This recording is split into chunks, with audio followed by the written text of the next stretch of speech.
So ఇప్పుడు మీకు రెగ్యులర్‌గా టచ్‌లో అంటే ఐ మీన్ మెసేజ్ పరంగా గానివ్వండి, రెగ్యులర్‌గా టచ్‌లో ఉన్న హీరోస్ ఎవరైనా ఉన్నారా? నేను చాలా కనెక్షన్స్ అసలు మెయింటైన్ చేయను. హ్మ్. ఇప్పుడు ఎంత క్లోజ్ ఉన్నా కానీ నేను వాళ్ళతో మాట్లాడడం, టెక్స్టింగ్ లాంటిదైతే అసలు ఏమో ప్రిఫర్ చేయను. నాకసలు రాదట్లా. హ్మ్. అంటే నాకేమనిపిస్తదంటే ఇప్పుడు నేను టెక్స్ట్ చేసినా మేబీ యాక్టర్ ఎంత స్వీట్ అయినా కానివ్వండి, ఏదో ఒక టైంలో ఇప్పుడు మేబీ తనకి క్యారెక్టర్ కోసం ఏమన్నా టెక్స్ట్ చేస్తుందేమో, ఇట్లా అనుకుంటారేమో అనేది నాకు కొంచెం ఉంటది నా మైండ్‌లో. సో, హ్మ్. నాకలా అడగడం గాని కూడా నచ్చదు.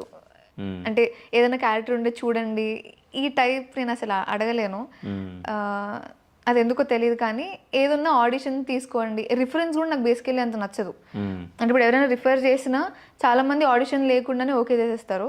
I still insist. అంటే మీరు ఆడిషన్ తీసుకున్నాక మనం చేస్తే బెటర్ అని చెప్పి. అంటే నా సైడ్ నేను పెడతాను. బట్ డైరెక్టర్ వాళ్ళు ఇంకొద్దు నాకు ఆడిషన్ నువ్వు చాలు అని అన్న వాళ్ళు కూడా చాలామంది ఉంటారు. హ్మ్. ఇంక వాళ్ళు అలా అంటే ఇంక కంటిన్యూ చేసేస్తాను కానీ, ఇట్లా టూ మచ్ టచ్‌లో ఉండడం అయితే ఉండను. హ్మ్. Whenever I meet I maintain a good bond again. నాకు లూజర్ టీమ్‌తో అదే ఉంటది. ప్రియదర్శి గారు కానివ్వండి, హ్మ్. శశాంక్ గారు కానివ్వండి, వీళ్ళతో అదే బాండ్ ఉంటది. ఇంకా అలా అని చెప్పేసి నేను ఇట్లా టెక్స్టింగ్ గాని, లేకపోతే మీటింగ్ అదంతా ఏముండదు. హ్మ్. యాహ్!